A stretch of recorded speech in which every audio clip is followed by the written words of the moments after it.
नमस्कार, मैं हूं हरिओम त्यागी। आप देख रहे हैं ऑब्जर्वर डॉन की खास पेशकश सुपर 100 में आज हमारे साथ हैं भारतीय जनता पार्टी के राष्ट्रीय प्रवक्ता गोपाल कृष्ण अग्रवाल। गोपाल कृष्ण अग्रवाल आर्थिक विशेषज्ञ हैं और पेशे से चार्टेड अकाउंटेंट हैं।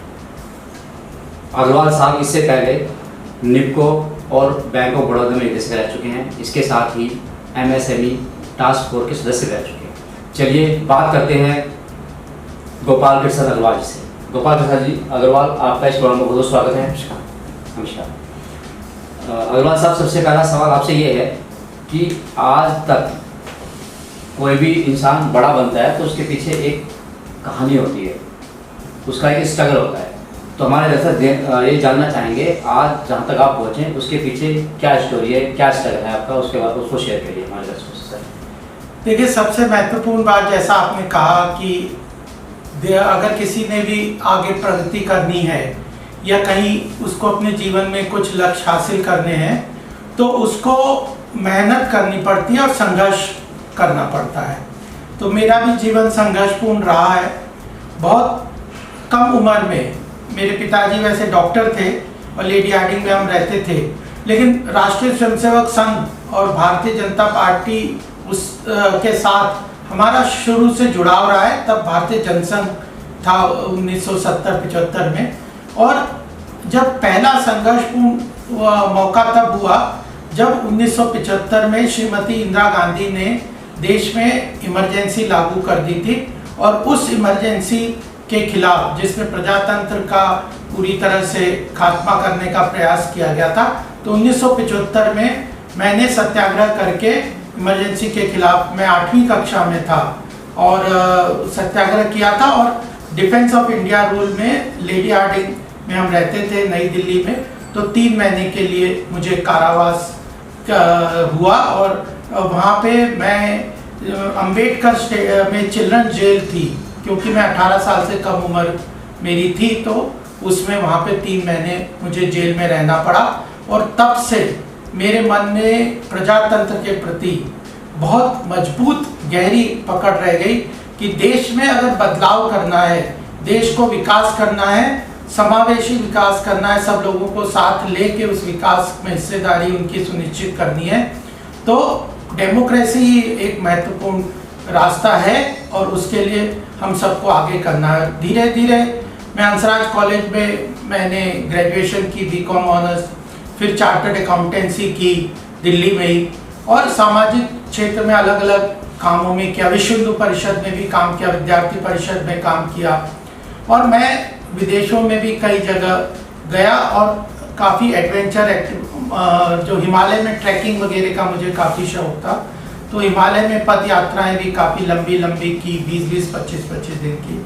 और उसके बाद पढ़ाई करने के ख़त्म होने के बाद मैंने अपना फाइनेंशियल मार्केट्स में काम शुरू किया, और सन 2000 में मैं भारतीय जनता पार्टी में मैंने विधिवत, उस वक्त जना कृष्णमूर्ति और श्री अरुण जेटली जी थे भारतीय जनता पार्टी में, तो उन लोगों के संपर्क में आया और उन्होंने कहा कि तुम भारतीय जनता पार्टी को ज्वाइन कर लो। तो मैं भारतीय जनता पार्टी में सन 2000 से एक्टिव रहा।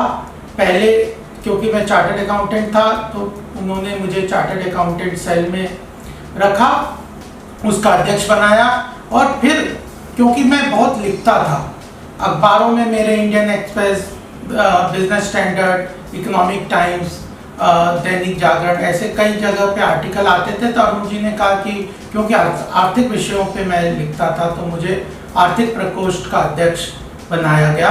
और फिर राष्ट्रीय कार्यकारिणी और फिर अमित शाह जी ने मुझे इसमें भारतीय जनता पार्टी के राष्ट्रीय प्रवक्ता के रूप में मुझे 2015 में ये जिम्मेदारी दी, और विभिन्न सरकारी उपक्रमों में भी मैं सरकार की तरफ से नॉमिनी डायरेक्टर रहा। और संघर्षपूर्ण जीवन को देखें तो 2000 में हमने नोएडा, क्योंकि मेरी पिताजी के रिटायरमेंट के बाद हम नोएडा में आ गए थे, तो 2000 में जो हमने यहाँ पे गौशाला श्री जी गौसदन के नाम से स्थापना की, और आज वह 21 वर्ष में वहाँ पे 1300 गौवंश है, और सब सड़क से उठाए हुए गाय हैं। उसमें मेडिकल हॉस्पिटल है, अब गायों के लिए पशु चिकित्सालय पूरा है, और कई तरह के प्रोडक्ट भी हम बनाते हैं और वहाँ पे सब गायों के पूरे रहने की, खाने पीने की सारी व्यवस्था है। 9 एकड़ ज़मीन हमारे पास है सेक्टर 94 में, वह गौवंश का वो आश्रय स्थल है। ऐसे ही पानी के ऊपर भी हमने बहुत काम किया, भ्रष्टाचार पे काम किया, कई चीज़ों पे काफ़ी चीज़ों पे सन 2011 से लेकर 14 तक जो भ्रष्टाचार के ऊपर काफ़ी काम हम लोगों ने किया। कई डॉक्यूमेंट्स भी निकाले ब्लैक मनी के ऊपर, और भी कैसे कॉरपोरेट सेक्टर, प्राइवेट सेक्टर में ब्राइबरी और करप्शन कैसे कम हो, इसके कई डॉक्यूमेंट हुए निकाले। भारतीय जनता पार्टी ने भी इस प्रथा को समर्थन दिया है। और आजकल हम जलाधिकार फाउंडेशन एक संस्था बनाई हुई जिसका मैं राष्ट्रीय अध्यक्ष हूँ। तालाबों का पुनरुत्थान का हम प्रकल्प लेते हैं। नोएडा में भी 3 तालाब जो कि सरकार पुराने तालाब हैं जो कि दयनीय स्थिति में थे, उनका पुनरुद्धार किया है। आगरा में 50 बीघा तालाब जो है उसका नामकरण अब दीनदयाल उपाध्याय तालाब के रूप में किया है। द्वारका में 2 तालाब हैं। तो जल के ऊपर, गौशाला में के ऊपर, भ्रष्टाचार के ऊपर, ऐसे कई सामाजिक संस्थाओं में और कई राजनीतिक संस्थाओं में काम करते हुए पूरा हम आगे बढ़े हैं। और वह जीवन में पढ़ाई के साथ भी ट्रेन इकोनॉमिक्स के ऊपर मैंने MA इकोनॉमिक्स की भी पढ़ाई की है।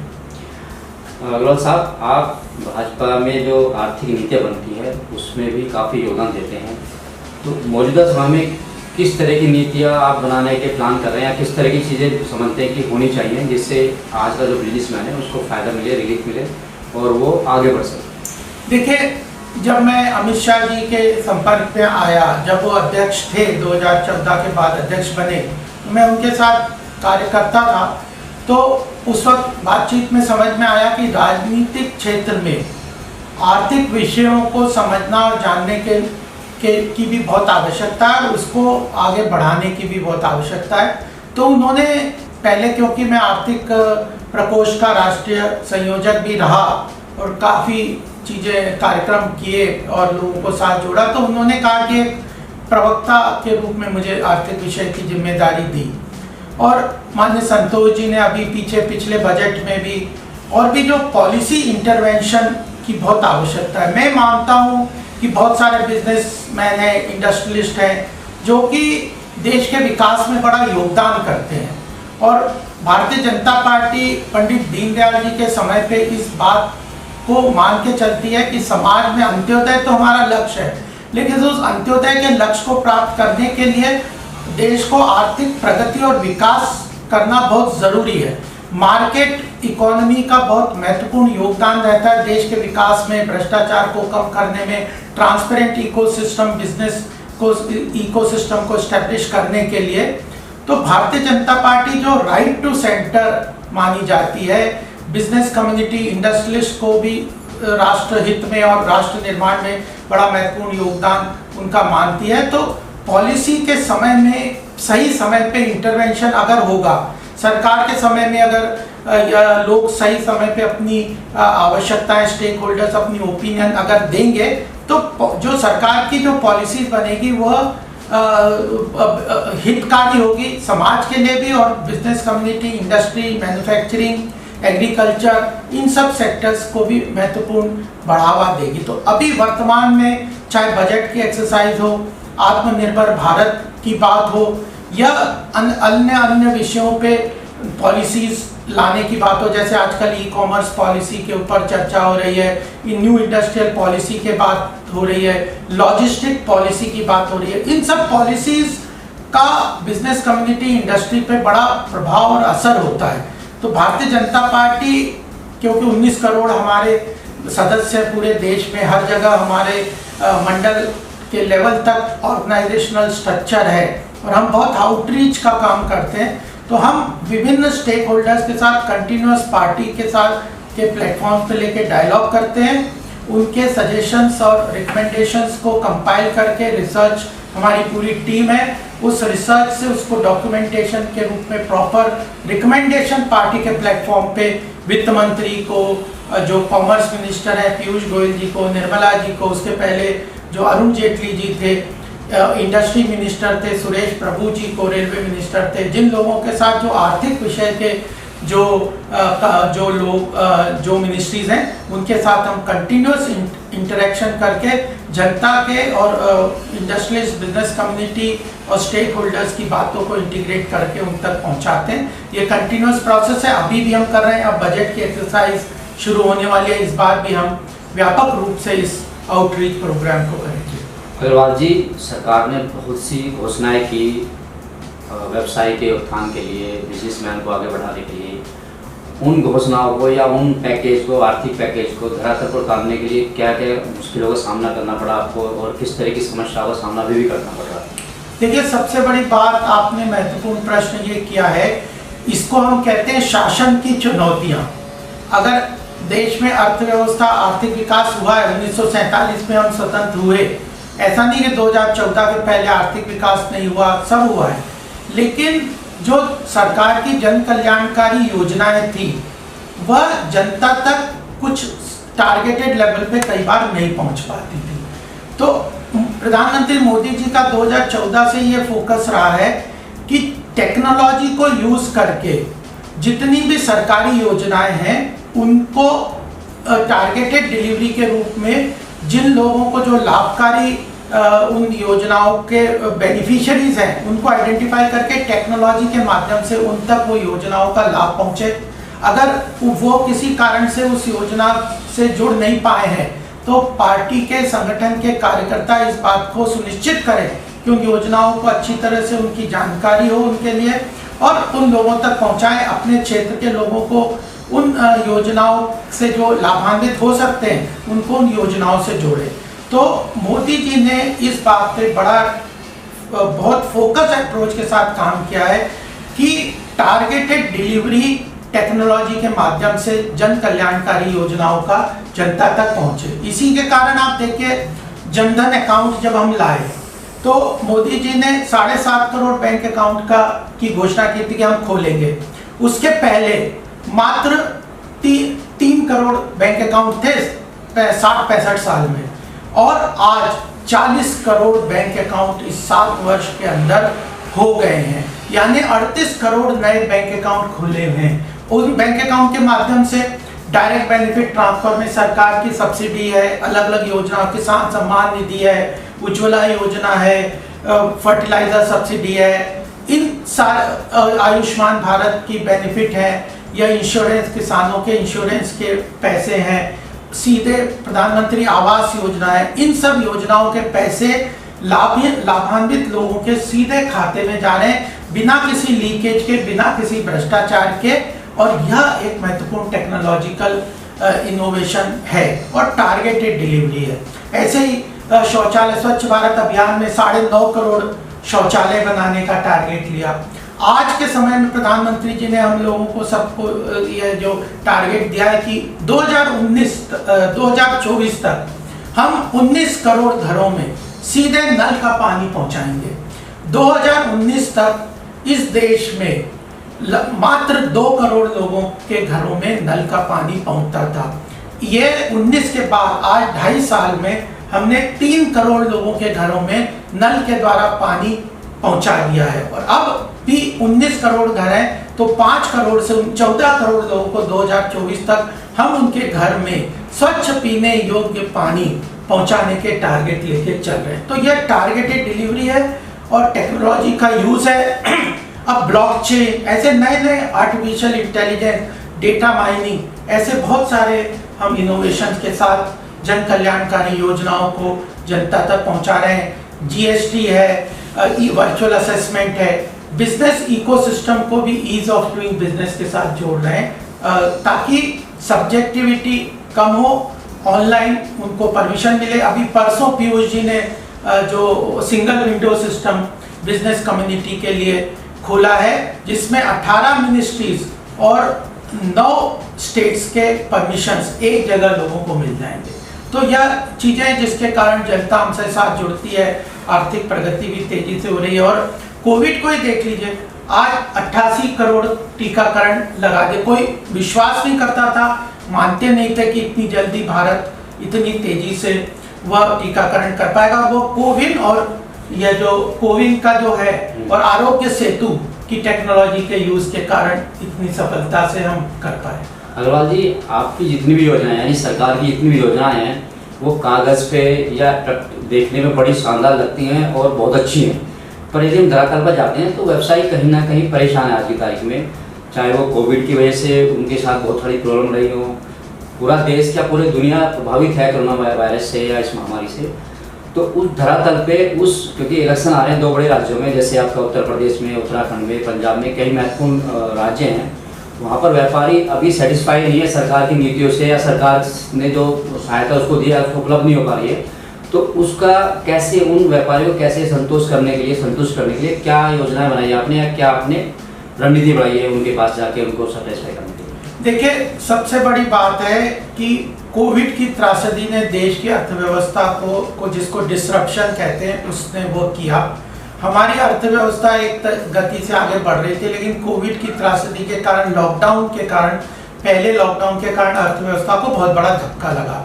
और हम मानते हैं कि मजदूरों को दिक्कत हुई, एमएसएमई के लोगों को दिक्कत हुई, रेहड़ी पटरी वालों को दिक्कत हुई और उनकी जो पूरी जो इनफॉर्मल इकोनॉमी देश में बहुत बड़ी चल रही थी उसके कारण कुछ तकलीफें हुई, सेटबैक हुआ। तो हमने जो आत्मनिर्भर भारत के 6 पैकेज दिए, जिसमें भारतीय जनता पार्टी ने भी काफ़ी अपने जो सजेशन दिए और हम लोग ही उसको ड्राइव कर रहे थे। तो अलग अलग सेक्टर के लिए सरकार ने बड़े महत्वपूर्ण पहल किए। रेहड़ी पटरी वालों के लिए 50,000 रुपए तक का लोन की सारी योजना सरकार ने घोषणा की और दिए है। 3.5 लाख करोड़ का उसमें प्रावधान किया है। अब तो सरकार नीतियां बनाती है, उसको इम्प्लीमेंट करती है, उनके अंदर से भ्रष्टाचार खत्म करती है और लीकेज खत्म करती है और एक ट्रांसपेरेंट ऑनलाइन सिस्टम लाती है। व्यापारिक बोर्ड बनाया और सबसे बड़ी बात है, आपको बता रहे PLI जो स्कीम है, 13 सेक्टर में सरकार ने प्रोडक्शन लिंक इंसेंटिव स्कीम दिया है। और ये जो आप परसेप्शन की बात करें ना, परसेप्शन है कुछ लोग, असली में 45% हमारा एक्सपोर्ट बढ़ा है 1 साल में। पिछले जो एग्रीकल्चर सेक्टर में किसानों की बात है, 59% उनकी इनकम बढ़ी है। जब डेटा आपको विश्व में चाइना भारत मैन्युफैक्चरिंग सेक्टर में 3री पोजीशन पे था। पिछले वीक एक रिपोर्ट आई है जिसमें भारत ने अमेरिका को सरपास करके मैन्युफैक्चरिंग सेक्टर के लिए most sought after destination manufacturing sector Bharat 2रे नंबर के पायदान पे आ गया है। चाइना के बाद अमेरिका था और 3रे नंबर पे भारत था। वह बढ़ के वह 2रे पायदान पे, अमेरिका को पीछे छोड़ दिया। ऐसे थोड़ी हुआ। FDI हमारे यहाँ पे इतना पैसा क्यों आ रहा है? जो इतने नए PLI के स्कीम में 3 लाख करोड़ सरकार अगर मैन्युफैक्चरिंग सेक्टर को आप दे रहे। हम नोएडा में रहते हैं, मैं अभी सूरजपुर और इधर इंडस्ट्रियल एरिया में गया था। इंडस्ट्रीज हैं जो प्लान कर रही है। आज हमारे यहाँ दो मोबाइल मैन्युफैक्चरिंग फैक्ट्री थी जब हम 2014-15 में, आज 200 से ऊपर मैन्युफैक्चरिंग फैक्ट्रीज हैं। ऑटोमोबाइल इंडस्ट्रीज यहाँ पे लगती जा रही है, बढ़ती जा रही है, कुछ जाती भी है। अभी आज ही न्यूज आई है कि चाइना ने 1 महीने के लिए अपनी मैन्युफैक्चरिंग फैक्ट्री को ऑल्टरनेटिव कर दिया है। क्यों? क्योंकि चाइना से जो मैन्युफैक्चरिंग इंडस्ट्रीज हैं वह वहां से निकल के भारत में अपना सेटअप करना चाह रही है। Single window clearance, GST, virtual assessment, global innovation index, जिसमें कि टेक्नोलॉजी को यूज करते भारत 2015 में 81वें पायदान पे था ग्लोबली। आज 10 दिन पहले रिपोर्ट आई है, ग्लोबल इनोवेशन इंडेक्स में 46वें पायदान पे हो गया। तो यह जो इतना काम जन कल्याणकारी योजनाओं को ले लीजिए, आर्थिक विकास को ले लीजिए, FDI को ले लीजिए, मैन्युफैक्चरिंग सेक्टर की ग्रोथ को ले लीजिए, एक्सपोर्ट को ले लीजिए, डायरेक्ट और इनडायरेक्ट टैक्स कलेक्शन जो है इतना तेजी से आगे बढ़ रहा है, जबकि हमने कॉर्पोरेट टैक्स को कम कर दिया है, 30% से 25% कर दिया है। इनडायरेक्ट टैक्स को GST में पहले एवरेज था 28 से 30% का इनडायरेक्ट टैक्स लगता था, जो कि आपको पता नहीं, जनता को पता नहीं चलता था। आज मैक्सिमम जो है 6 आइटम को छोड़ के 18% का जीएसटी टैक्स रहता है, 28 से 18% कर दिया, 30 से 25% कर दिया, ट्रांसपेरेंसी ले आए। तो इन सब के कारण अर्थव्यवस्था तेजी, ये गलत फहमी है क्योंकि लोगों को अर्थव्यवस्था को समझने में दिक्कत होती है। इसलिए कुछ लोग इस तरह की गलत फहमी की प्रचार प्रसार में कंफ्यूजन में रहते हैं। हम एक transparent ecosystem, ease of doing business, जो 142वें पायदान पे थे, आज आप 60 के पायदान पे आ गए। तो ease of doing business, infrastructure पे रोड 37 किलोमीटर से बन रहे हैं, ट्रांसपोर्टेशन का फायदा है, सागरमाला प्रोजेक्ट है, उसके बाद freight corridor, double decker train से फ्रेट चल रहा है, कहाँ पे एयरपोर्ट बन रहे हैं, छोटे छोटे छोटे कितने एयरपोर्ट्स बन रहे हैं। मैं बता रहा हूँ, मैं अर्थव्यवस्था को समझता हूँ। आने वाले समय में भारत की अर्थव्यवस्था विश्व स्तर पे सबसे तेजी से तो बढ़ने वाली रहने वाली है।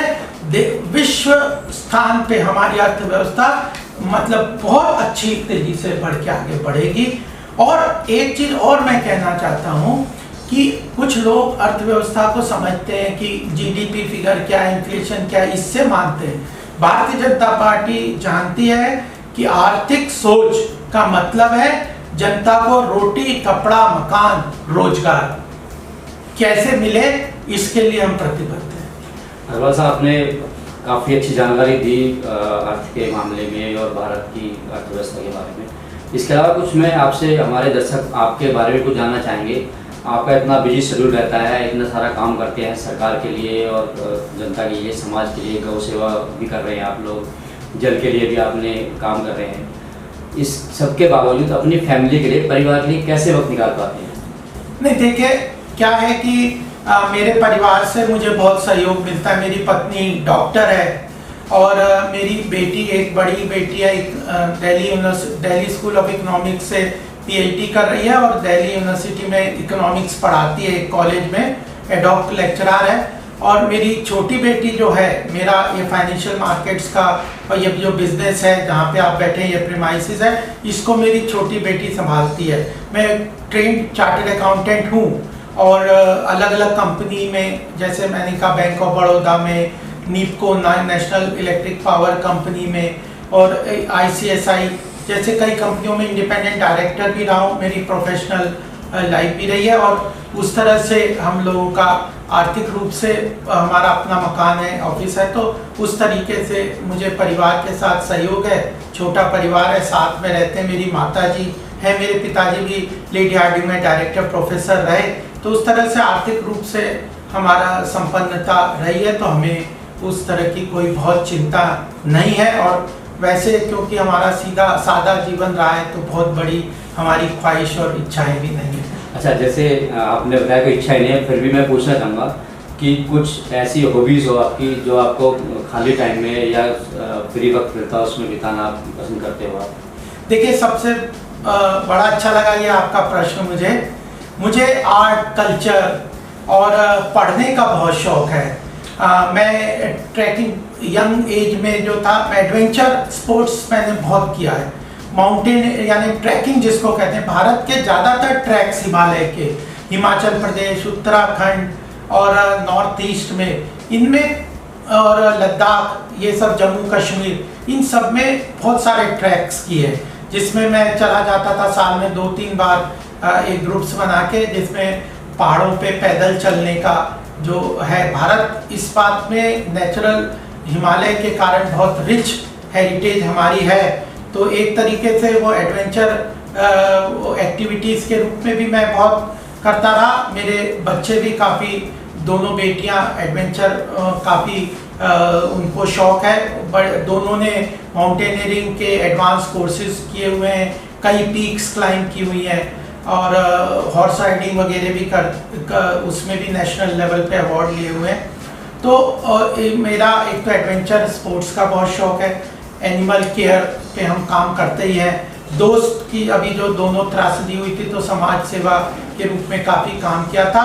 और हिमालय के साथ मेरा बहुत लगाव है, तो मैं साधु संतों के साथ भी मेरा काफ़ी संपर्क रहा है।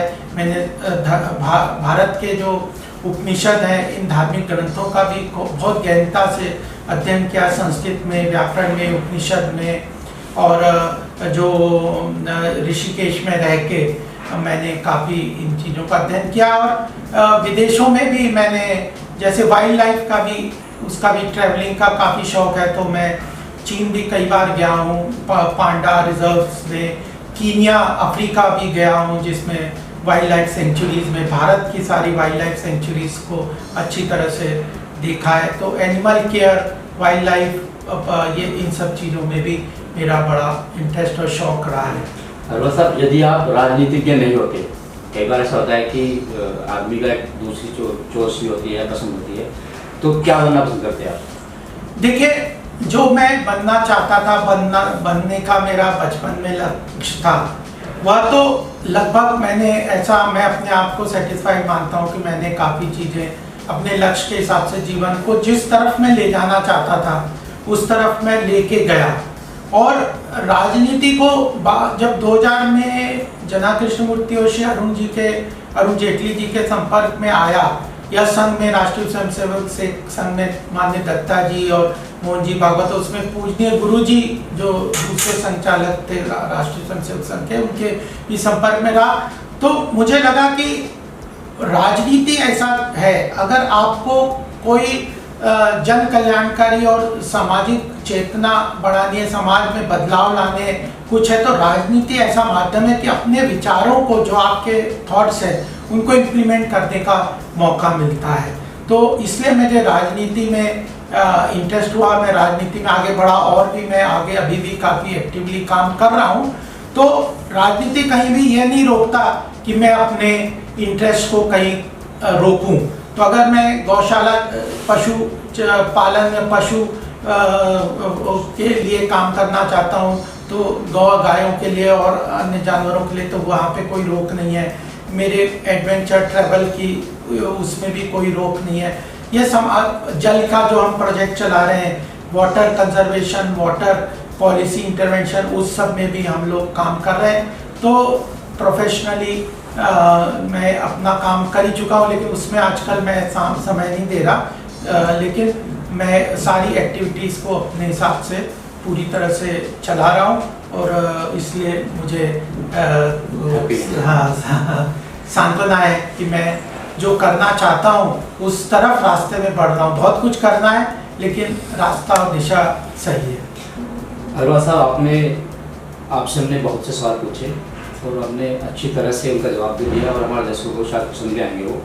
इसके साथ यदि आप कुछ और हमारे दर्शकों से साझा करना चाहते हैं तो वो साझा कर सकते हैं।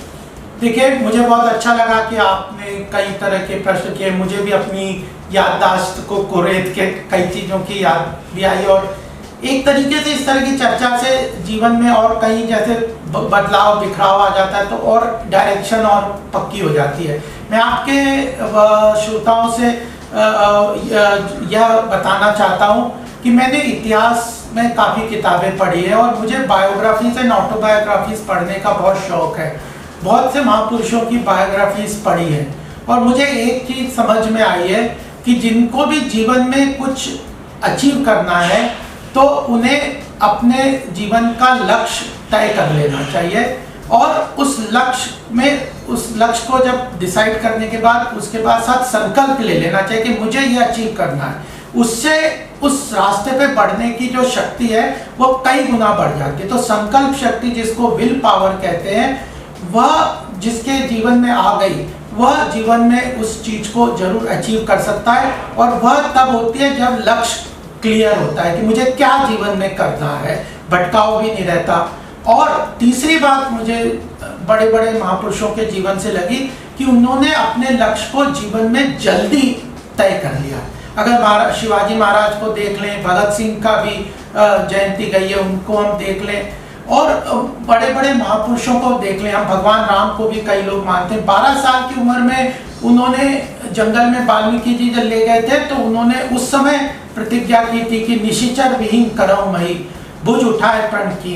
12 साल की उम्र में उन्होंने प्रण किया। शिवाजी ने 12-13 साल में ये प्रण किया था कि मैं विदेशी आक्रांताओं को अपने देश से भगा दूंगा। तो उन्होंने फिर उसके लिए जो योग्यता है उसको अर्जित किया, उस तरफ काम किया, और वह अचीव किया। और अभी भी भगत सिंह और जैसे महापुरुष कई हैं, वो उन लोगों ने अपने जीवन में जल्दी जीवन में लक्ष्य को तय किया और उसको अचीव किया, तो ऑटोबायोग्राफीज पढ़नी चाहिए और जल्दी से जल्दी अपने लक्ष्य को तय करके उसके लिए दृढ़ संकल्प शक्ति के साथ आगे बढ़ेंगे तो सफलता आपके जीवन में मिलेगी।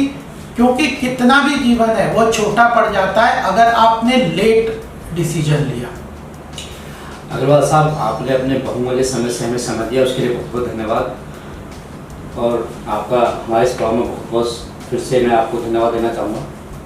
ठीक है अग्रवाल साहब, और नमस्कार। नमस्कार, मेरी तरफ से भी सभी श्रोताओं को बहुत बहुत अभिनंदन उनका, और आप लोगों का ऑब्जर्वर ग्रुप के सभी ये जो मीडिया के हैं हरिओम जी और अंकित जी, इन सबका भी बहुत बहुत धन्यवाद और अभिनंदन। ये थे हमारे साथ भारतीय जनता पार्टी के राष्ट्रीय प्रवक्ता गोपाल कृष्ण अग्रवाल जी। गोपाल कृष्ण अग्रवाल जी के और हमारे सवाल और उनके जवाब आपको पसंद आए होंगे।